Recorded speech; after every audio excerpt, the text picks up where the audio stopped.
Full lama, korang tengok ni, Vivo X200 FE bukan calang-calang smartphone. Design dia memang lawa, sleek, flat and premium. Dia punya body tu nipis, ringan, yang paling aku suka, muat genggam satu tangan je. Dalam phone yang kecil ni, performance dia macam flagship. Dia siap boleh challenge dengan iPhone 16 lagi, tapi harga lebih berbaloi. Dia punya kamera dia, ada Zeiss Telephoto Super Stage Mode. Dia ada 50 megapiksel telefoto, zoom 10 kali pun still sharp. Tak gambar macam duduk depan stage. Lighting cun, detail semua maintain. Lagi satu Zeiss Telephoto Landscape pula, buat nampak gambar semua cinematic. Dia punya tone warna Zeiss Master Star, dia tak overprocess. Semua nampak tak fake.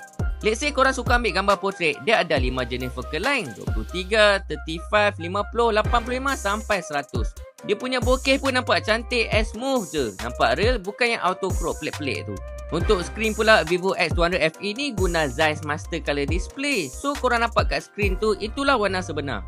Dari segi chipset pula, Vivo X200 FE ni ada MediaTek Dimensity 9300 Plus. Dia chipset yang paling latest, siap ada AI boost. So korang nak main game semua super smooth and tak lag. Dari segi bateri, dia ada 6500 mAh Blue Volt bateri. Memang best untuk phone yang kecil ni. Nak charge laju pun boleh sebab dia support 90 watt flash charge.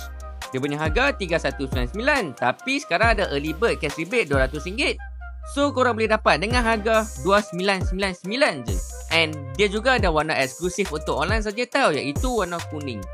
So jangan tunggu lama-lama, korang pergi je mana-mana Vivo Store atau beli terus dekat Lazada, Shopee atau Vivo official website.